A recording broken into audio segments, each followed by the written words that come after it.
دوایین لێکتێگەیشتنی نێوان هەرێم و بەغدا لە لێواری هەڵوەشانەوەدایە و موچەی مانگەکانی 8 و 7 موچەخۆرانی هەرێمی کوردستانیش لە تونێلێکی تاریکدا قەتیز بووە. بڕیار بوو ڕۆژی یەکشەمەی ئەم هەفتەیە 3 ئاب لیژنەی هاوبەشی دیوانی چاودێری دارای عێراق و هەرێمی کوردستان لەبارەی داهاتی نانەوتیەوە بگاتە ئەنجام.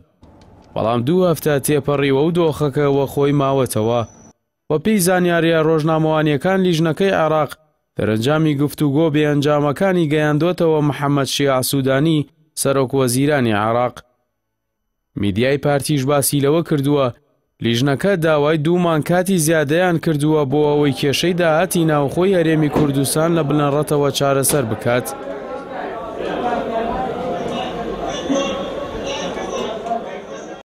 داهاتە سیادەکانی ناوخۆی هەرێم بریتیە لە فڕۆکەخانە، پاسپۆرت و گومرک و دەواازە سنووریەکان، هەروەها داهاتی ناسیادی، پارەی کارەبا و ئاو و سزایات و چۆ و شارەوانی و داهاتەکانی دیکەن.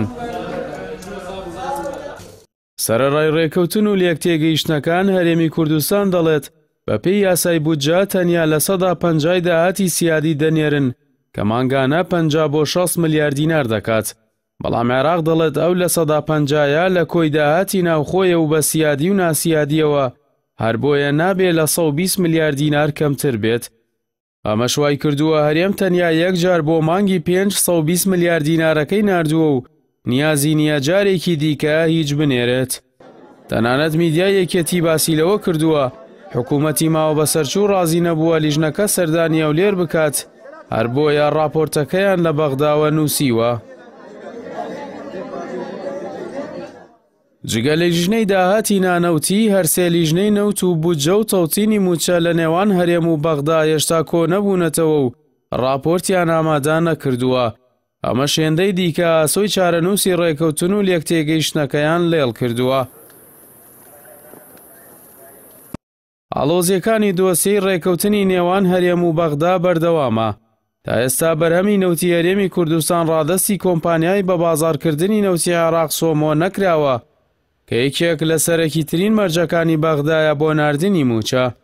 بە پێی زانیاریەکان ئێستا کێشەیەکی دیکە سەری هێڵداوە، ئەویش بەشێک لە کۆمپانیا بیانیەکانی نەوت کە وەک خاوەن ماڵ مامەڵە دەکەن دەڵێن ئەو 16 دۆلارەی بۆ تێچووی دەرێنانی نەوت ئامادە کراوەکەمە و پێی ڕازی نین. ئەمە لە کاتێکدایە پێشتر هەریەکە لە هەرێم و عێراق و کۆمپانیاکان لەسەر ئەم بڕا ڕێککەوتون. بۆیە بەشێک لە چاودێران ئەمە بە بیان و پاساو ناو دەبن و پێیان وایە پەرچێکی نوێی دەستکردا بۆ ئەوەی قەیرانەکە چارەسەر نەبێت.